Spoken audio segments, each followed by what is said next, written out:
religious sentiment that eventually boiled over into that tragedy. I think this is a negative part of what we're experiencing. No shooting anymore. We must come together as Nigerians. We are brothers and sisters. Nigeria first before your politics.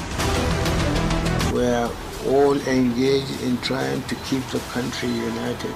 For a nation to develop, conflicts must be minimized. Peace and stability is extremely important for all. My hope and prayer is that the Nigerian of our dream will be achieved.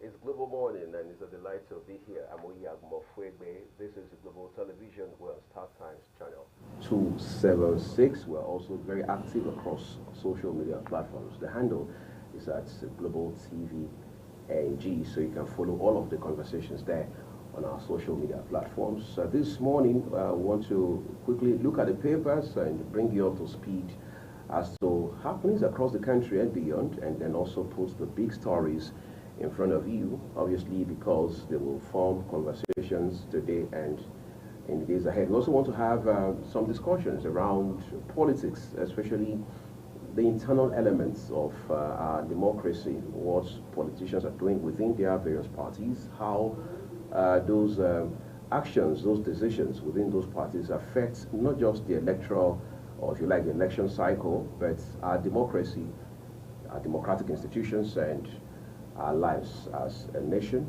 and as a people. I have a very brilliant and erudite guest with me on the show today, and together we're going to be looking at some of these issues, beginning with the paper. So first we're going to take a look at The Guardian, that is the Nigerian Guardian, so that we see some of the stories there. This morning from The Guardian says more cracks as APC House divides against itself. And you know what the good book says about a house divided against itself.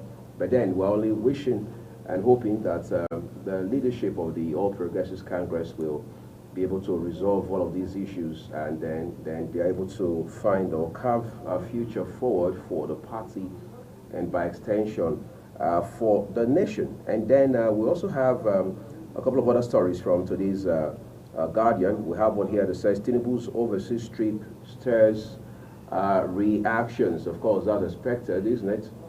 More trouble for students as JAMB's biometric verification falters. Hopefully we are still not experimenting with the electronic system that JAMB has employed in the last couple of years to conduct its exams. Okay, then Buhari seeks Senate's approval to spend $800 million palliative loan. Dangote, Elumilu, Hill, NNPC's performance under Kyari. Okay, those are all big stories from The Guardian, which takes us to our next paper this morning, The Point. Okay, The Point also has these big stories, no doubt about that. Let's see what we have on The Point this morning. Okay, on The Point newspaper says FG earmarks 1.2 million naira for 5,500 stranded Nigerians in Sudan, lawmaker. But then there's a much bigger one, front cover story. It says NAS leadership positions. Akeredolu rejects APC's zoning formula. And then you have a couple of riders underneath it. Says it reinforces injustice, enhances inequity, makes case for North Central, Northeast. Don't take us for granted, aggrieved aspirants, warn APC. BVN has no expiry date, CBN cautions bank customers. All right, that's pretty authoritative coming from the Central Bank of Nigeria itself about BVN. These days, I mean, there have never been better times for people to be very careful, all right, and if you like, circumspect about how they use or give out their BVN and NIN, because these are very vital pieces of information as far as personal identification is concerned. All right, so that's very important, and takes us to our next paper this morning, which is the the Nation newspaper. Let's take a look at the Nation newspaper and see what we have on the Nation newspaper. APC pledges revisits of zoning amid lawmakers' protests. My guest and I will have a chit chat about this in a bit. All right, the issue around APC's idea of zoning, the leadership of the National Assembly. I think the particular case here is the Senate, even though we know all is not so well with the idea around the House of Representatives leadership as well. And then still stay with the Nation newspaper. We have a couple more headlines from there. Says UBEC laments state's inability to access 46 billion naira fund for basic education. Oyetola to APC members accept verdicts affirming Adeleke's victory as God. That's the way to go. So Osun State can have peace because, as we know, you can't have in an atmosphere characterized by rancor. NNPCL's performance outstanding, say Dangote Elumelu. Okay, and then we have another paper here we've got to look at this morning, the Al Jazeera Nigeria. All right, the Al Jazeera Nigeria has quite a number of stories, including one that says Tinubu goes international with renewed hope agenda. We understand that the incoming president, or if you like, the president-elect, jetted out of the country yesterday, but now Al Jazeera says he did that with renewed hope agenda. And incidentally, there's nothing Nigeria needs more at this time than hope, the kind that brings measurable changes in critical aspects of our national life. All right, jubilation galore as Garki International Markets reopens. There's a picture there to that effect. And then we'll also have one story on the front page of Al Jazeera. It says Buhari seeks approval of $800 million World Bank loan. That story is sort of replicated across papers this morning as well. And then we have the Punch newspaper. All right, the Punch newspaper is loaded as always. There's a story on the front page of the Punch newspaper this morning. Dissent in APC, aspirants demand fresh zoning formula. All right, APC zoning creating tension, cannot guarantee unity. All right, that's what is also warning. All right, North Central. Let me see. North Central Senators, right? APC chairman decry zoning exclusion. So we've seen these divisions, all right, within the party on account of this decision by APC leadership. Why CAC must effect changes in corporate structure real time. REAMD is the one to whom that is credited. But still on the front page of the Punch this Thursday morning, 4 men on trial for killing cousin. What exactly is the reason behind that dastardly action, you want to ask? But then you would find details if you pick up a copy of the Punch newspaper this morning. NNPCL needs huge investments to meet demand. That story is credited to the chairman of the Dangote Group, all right, Aliko Dangote. Okay. Fiji ex-PM faces trial for abuse of office. That's also a story from the Punch newspaper this morning. Then we'll take it a bit foreign at this point. We'll look at the Guardian newspaper, that is Guardian UK. All right, and then let's see what we have there from the Guardian UK. It says, morally unacceptable will be in instigating attack on migration bill. All right, Morgan was aware of hacking court told. That's also a story on the UK Guardian. All right, what else? We have the New York Times. So let's move quickly to the New York Times, which is our landing point this morning. The New York Times, all right, says Judge Santos is charged with fraud and lying, 13 counts indictment. Of course, for those who have not followed that story, Judge Santos is a first-term House member who is representing the Rhode Island, all right, at the Congress, and he has been charged with 13 counts, including lying and fraud. All right, so he has pleaded not guilty, by the way, but then we understand that he remains in Congress while the trial continues. But again, these charges are weighty. nonetheless. Okay, so those are basically the stories we have from across our papers this morning. So I'm going to just introduce my guest quickly, so together we can begin to talk about some of these issues from the papers this morning. I'm joined by Ambassador Chibuzo Okereke, is legislative policy expert. On top of all that, is convener National Political Equity Movement. Okay, if I missed anything out with that, he will correct as we move along on the program this morning. So Chibuzo, it's a pleasure. Yeah, good morning. To have you. I must say that you put out some stunts. Being able to make it down here on a very, very short notice, we appreciate that. Thank you. Great. And good morning to Nigerians. Yeah. So we've looked at the papers this morning, but again, one of the biggest stories there is the one around the APC leadership issue at the National Assembly. I'm very sure you've been following the developments the entire time. So what have been your thoughts, basically? Well, this is not the first we are experiencing this kind of situation. Right. Party politics and influence in parliamentary democracy is something that is the world over. In fact, during the recent U.S. Congress leadership election, that is the midterm.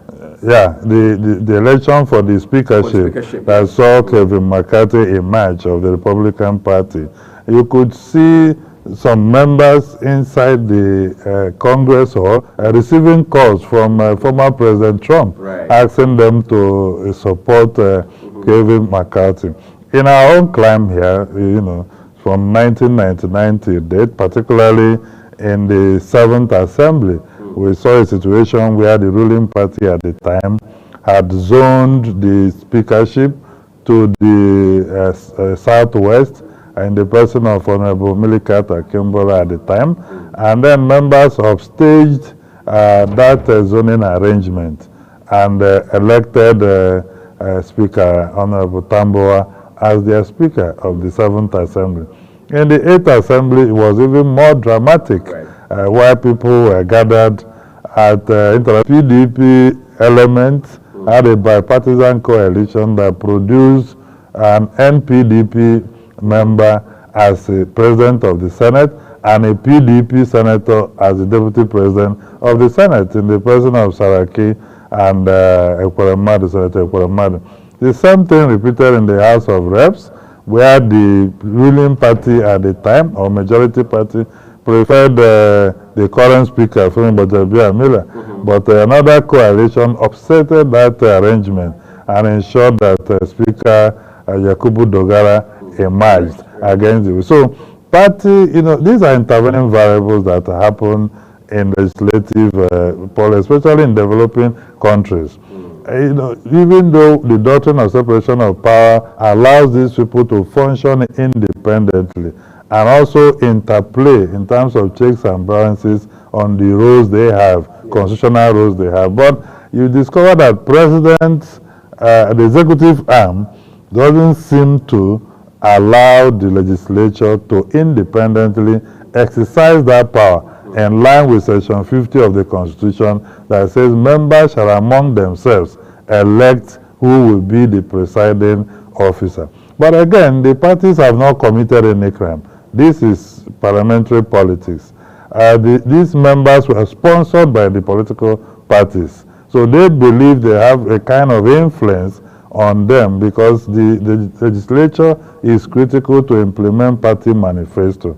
But in a developing country like Nigeria and the kind of politics we play, you could now see why people are worried is that overbearance has the capacity to undermine the constitutional and institutional ability of the legislature to deliver a mandate that is responsive to the wills of the Nigerian people. All right, this drama doesn't look like it's going to end anytime soon. But again, there's a pattern to it. I mean, you have just summarily walked us through some of the similar incidents or events, if you like, that we had seen up until this time. Again, that goes to show how much party can be very influential when it comes to whatever level at which you are playing our politics and so on and so forth. But it has also raised questions as to the elements that are at play within the mechanism of political parties. Yeah. We've seen the PDP do theirs back in the day, and as of today, is the APC. Does this not question the leadership quality within parties? Do we just say, well, it comes with the baggage, that kind of thing? Is that what it is, or is it a reflection of an internal problem within political parties? Well, I think that it is a combination of many factors. One is that the parties want to take control of activities in the legislature by ensuring that their preferred members emerge as presiding officers, because the legislature is rule-based, and even though it's leadership among equals, the standing orders of both the House and the Senate puts the presiding officer in a very vantage position that even his body language and his mood can affect the entire legislative business. So parties struggle to make sure that their policy proposals, budget, bills, and other, like you saw in one of the papers, President is looking for 800 million palliatives. So now under our laws, Section 80, 81, and 2 gives the power of the purse to the legislature. So you can see why these contending forces are so intense and serious, because you need approvals from the legislature. And in terms of that approval, the presiding officer, amenability to the interests of the executive is key to have those proposals to pass. But there's a larger concern, because in the design of democratic institutions, the legislature was carefully crafted to be loyal to the citizens, to represent the interests and aspirations of the people. And when they experience executive elite capture, they deviate from that fundamental mandate of being the eyes of the people. Because the president is so powerful that no citizen can say, Mr. President, what you're doing is not correct, I hereby remove you. No, that power is invested in the legislature to even attempt to impeach the president if there are serious material contraventions of the law. So the legislature is very powerful, and that is why this effort to capture it, is happening. But again, if you look at the zoning arrangement of the APC, and many members have protested that, that in a situation where the APC decided to zone 2 principal office positions, in fact, presiding office positions to the northwest, without the consideration of North Central, that have been a major base of the party. Many commentators believe that this is beyond 2023 election and governance, that there are efforts to cut the northwest, into a political marriage with the southwest for something much more. And that is why you could see people feel very concerned that key zones like North Central and what have you have not been able to get any principal office. Even the people of Southeast, many senators have kicked against zoning to South, the presidency, and they preferred it to be. But in all, the responsibility to elect falls on the members elect on the first sitting of this. But the crack in APC has become now more obvious, which the opposition coalition could take advantage, of. So I think that while the party reserves the right to try to control the legislature, principally, for their policies to have easy passage and assent, it is also important to recognize that the institution of the legislature must be seen to enjoy some level of independence that allows them maintain sustainable checks and balances with the executive. Yeah. I was thinking for a second here. This 10th assembly is not going to be the same as the other ones we had seen all the way from 1992. I mean, the pointers are very clear. They're right in front of us. You have more of new entrants now, first-term legislators, all right, both chambers. You have hitherto relatively faceless parties now coming on board and becoming more vocal by the day. How do you see these variables impacting legislative business going forward? Well, the interesting thing, except anything changes, is that there are no political parties in the National Assembly in real time. Yeah. Right? The operation of the National Assembly does not allow for serious party politics. And this is consistent with most developing countries and the character of presidentialism which we practice. Now, when you enter the National Assembly, you walk through committees. And by the standing order of the House or Senate, these committees have average of 30 to 35 members. And the membership of the committee represents people from across the zones and not necessarily political parties. Right. And in our crime too, we have not seen a very strong framework for legislative party caucuses, right? In other climes, party caucuses are so strong and powerful because it's a legislative pressure and interest group within the parliament that focuses on the ideology they have come to implement, probably their party manifesto or other interests they have and share. But we don't have that in the country, and that affects the way we operate, you know. But like you rightly pointed out, the 10th Assembly will be the most diverse and also has high record of legislative turnover other than other assemblies. So it is expected that that level of diversity and that inclusiveness will be able to reflect first in legislative debates how robust it will be, because you will have people from Labour Party, from NMPP who have probably different ideas on how policy issues should be solved. But at the end of the day, the House or the Senate will be voting on any bill or proposal as a block. But my personal opinion is that parties should strengthen their caucuses. Whether Labour or not, have a clear legislative agenda of what you want to implement. And because of the diverse nature and the number people have, you should be able to cut deals that allows your own policy proposals to find footing in the whole affair of the legislature. So definitely, if they show clear legislative activism, they will be able to push something that doesn't swallow them.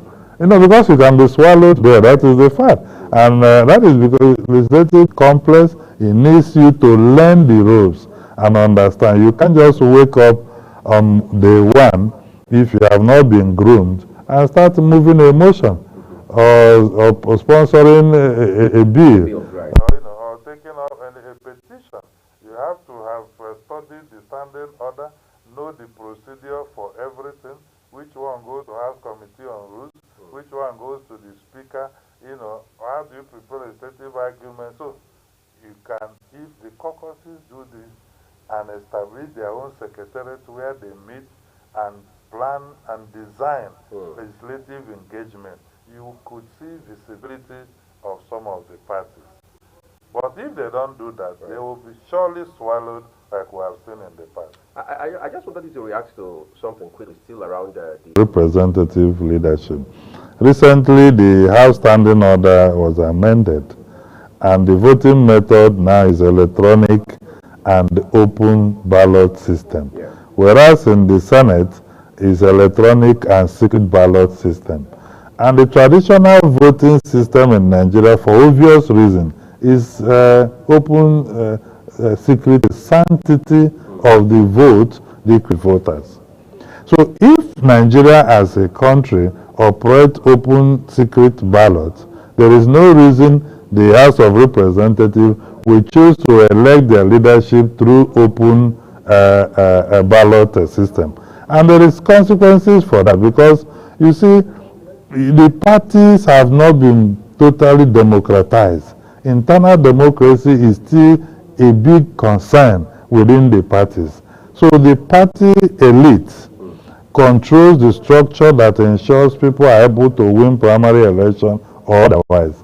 Now, when you said people should vote openly in a leadership election, party or the bidding of their constituents, but they are primarily sponsored by the party, but elected by the people. Therefore, the will and aspiration of the people should take preeminence over party. In fact, parties should seek to align with what the people want so that they can continue to enjoy acceptability within the populace. So that is already a so my expectation is that there should be amendment of that order too, to ensure that the voting system for the new presiding officers is by secret ballot. Because the process of recruiting the leadership of the 10th Assembly will define the character of the 10th Assembly. If we have this challenge in the recruitment of leadership process for the 10th Assembly, already we are going to have a problem going forward. And we expect also that the 10th Assembly should immediately release a legislative agenda that responds to both the aspirations of the people and the party manifestos, because parties have made promises to Nigerians, and it is expected that it is on the grounds of those promises that certain people need parties to pursue and ensure that their promises are, come to fruition. That is very key through the legislature. Also, you have issues of collapsed health system that has not reached the benchmark in budgetary allocation. You have issues of education, that has been perennial and challenging, with the president-elect promising that he has the capacity to address that our representatives' actions is an effort to improve our security and welfare. And that kind of scenario must be created, step one in the 10th Assembly. And then another is the current government has already planned that subsidy will go on the first day of June. And that is fully abreast. You see, because we have not seen the president-elect team engaging. But the president-elect has said, oh, this subsidy will go. But we have not seen stakeholders' engagement, right?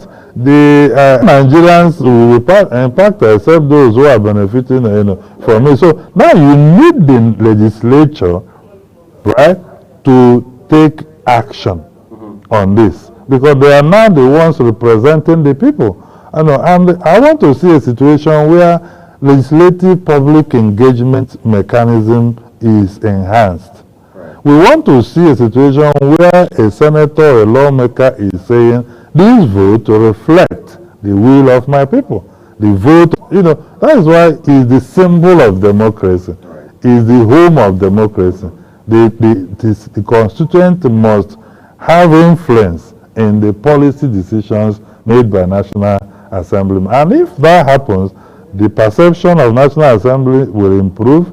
People calling for it to become part-time because, according to them, they are not able to see the impact of the national on their lives, will be over. Calling for the Senate to be scrapped. People will understand the philosophical underpinning of having a bicameral legislature with a Senate and the House of Reps, that it helps in democracy stabilization. Because when you have a tyrant as president, he can run over one chamber and transform the country into an imperialist state. But with a two-chamber, so there's a philosophical reason.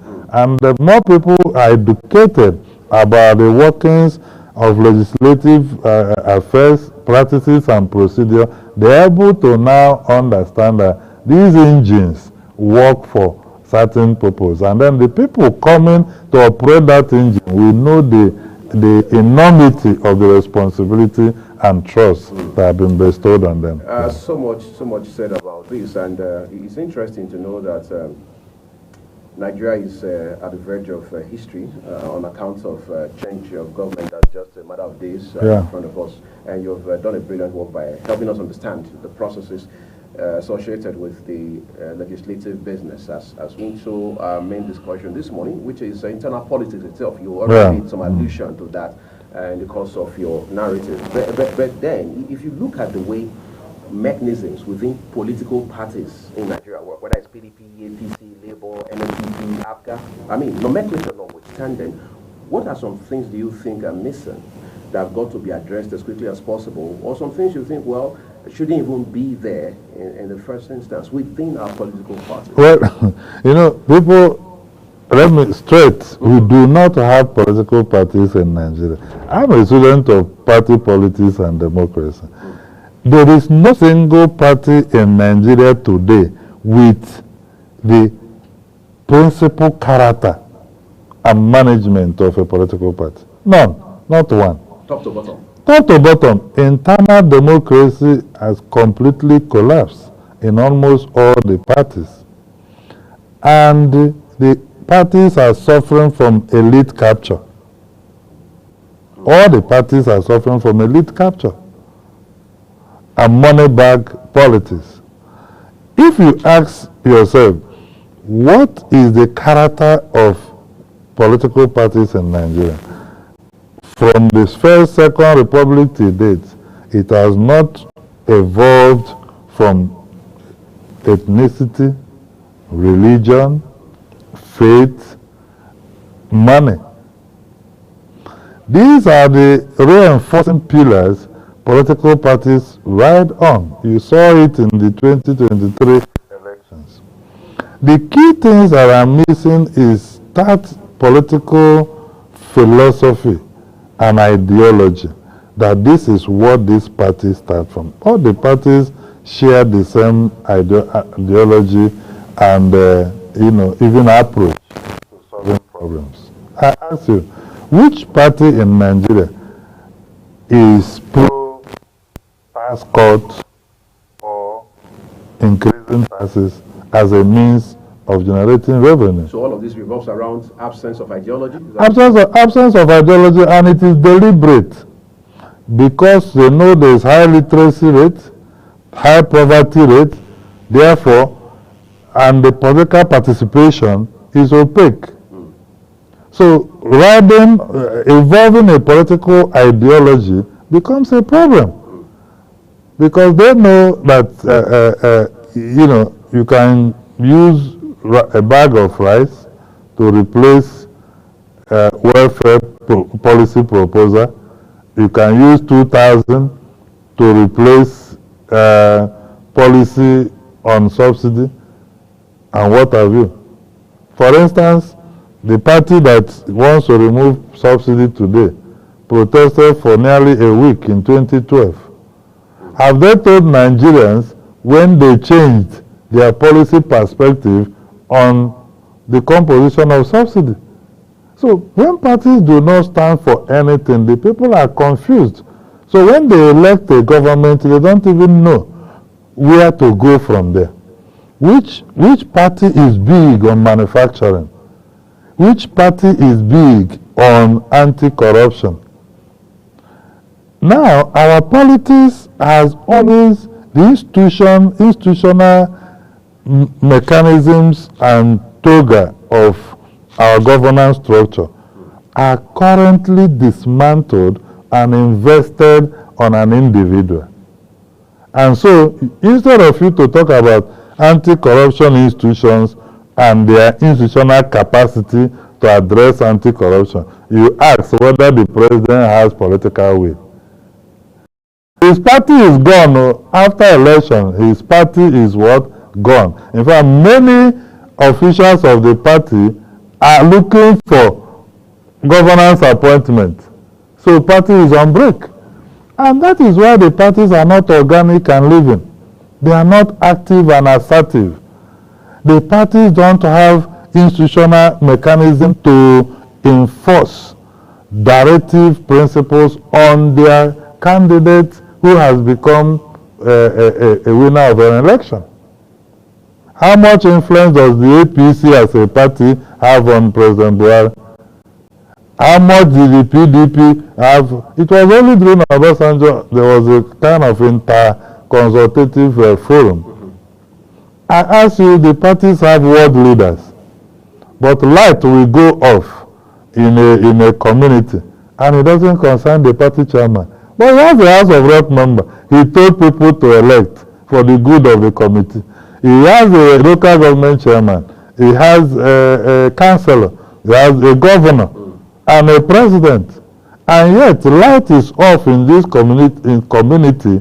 The party chairman does not think he shares responsibility in ensuring that there is government intervention to restore power, because there is no even governance structure of the party at world level. Many of them do not even have office. Community cannot go to them to present any matter. The arrangement in Nigeria is survival of the fittest, because the parties do not exist. They just are mere vehicles for people to acquire political power, and when they do, their character becomes the character of the institution, not only of the party, but of the state, where they govern the country or even the local government.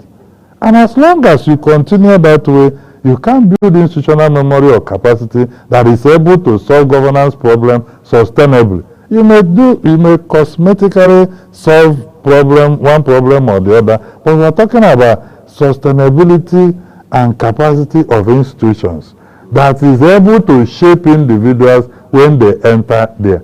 Instead of the institutions to acquire the character of the individual, the institution will correct abnormalities in the character of the leader. So the political party plays a very big role in this regard. How many political parties have you ever seen